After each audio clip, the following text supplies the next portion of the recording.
Good morning kababoy!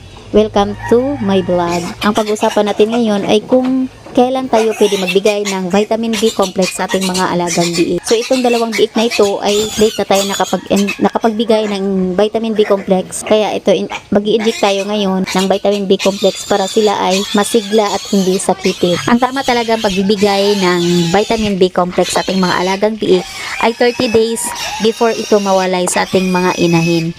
Ang B complex ay importante para sa mga alaga natin na biik dahil kailangan ito sa paggawa ng iba't ibang enzymes ay tumutulong sa maraming metabolic functions sa katawan sa ating alagang baboy.